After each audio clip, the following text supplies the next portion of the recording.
Okay. Hi. I'm Pandu from the Red Closet. Talking about mythology is not only about the gods or goddesses, but also the creatures or monsters. Like the griffin, one of the mythological creatures like the lion, as the king of beasts, and the eagle, as the king of the air, making the griffin the most powerful animal above these two things. So, in this episode I'm gonna talk about Griffin.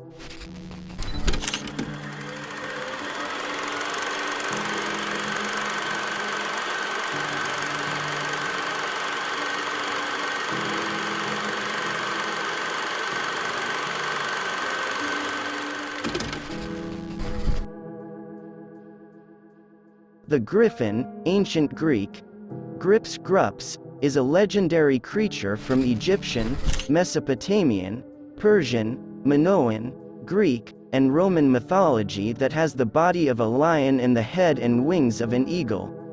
Since the lion was considered the king of the beasts, and the eagle the king of the air, the griffin was thought to be an especially powerful and majestic creature with both royal and divine associations. Griffin derives from the Old French, griffon, which was a word for both the mythical creature as well as birds of prey more generally. The Old French, griffon, was derived from the late Latin, griffus, which itself was based off of a misspelling of the ancient Greek, grippus, a variant of the ancient Greek term grips, grups. In ancient Greece the term grips, grups, literally meant curved or hooked nose, referencing the griffin's curved beak. The term was used by the ancient Greeks to describe what modern people would refer to as a griffin, but could also use to describe dragons. Okay, before we go too deep, you can click the subscribe button so you don't miss the next content. Okay, let's go on. The figure of the griffin creature also appears in West Asia, Central Asia, and East Asia from China and the Himalayas, Persia, Egypt. In ancient Egyptian civilization, during the 5th dynasty, the pharaoh himself was depicted as a griffin who succeeded in fighting an enemy, and this representation symbolized the power of the ruler. Griffin representations are common in Egyptian and Persian art, and his powerful and impressive statues adorn Persian palaces. In ancient Greece in the 7th century BC, the Greeks made their first contact with nomads in Central Asia. Told, they were introduced to some of the most interesting mythological creatures such as the griffin. In Greek Scythian myths and legends recounted in Greek and Roman texts, the griffin is associated with gold. In ancient Greek art and science, artists made griffins to decorate vases, seals, mosaics, harps, gems, coins, and reliefs.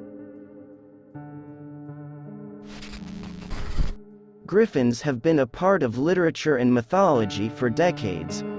The existence of the griffin is mentioned in the ancient Greek literary work, Arimaspia, by Aristaeus of Proconnesus, Greece in 675 BC. It is said, in the Scythian desert, Apollo rides a griffin and guards the gold of Hyperborea, a mystical land where the sun and happiness shine eternally behind the north wind. Griffins in the mountains of Rhapaea guard the gold hoards from the Arimaspians, the one-eyed people who want to steal the gold. The Arimaspians rode horses and tried to retrieve the gold, but their efforts were always thwarted by the griffins, who always managed to strike back at the Arimaspians. Griffin is also said to be the incarnation of Nemesis, who is the goddess of vengeance who spins the wheel of fortune. In legend, this majestic creature in the sky is a symbol of superbia, arrogant pride. Because Alexander the Great once tried to ride the griffin's back and head to the end of the sky. In the 3rd year AD, a Roman historian named Aelianus wrote, The griffin is a four-legged animal like a lion. It has very strong claws and is like the claws of a lion. It has wings and black fur along its back and the front is red, while the two wings are colored white. Okay, that's all from Griffin's story. If you have a request or suggestion, you can write it in the comment below. If you like this content, please share this video to your friends, your family, your girlfriend or boyfriend. And don't forget to like, comment and subscribe. Thank you all.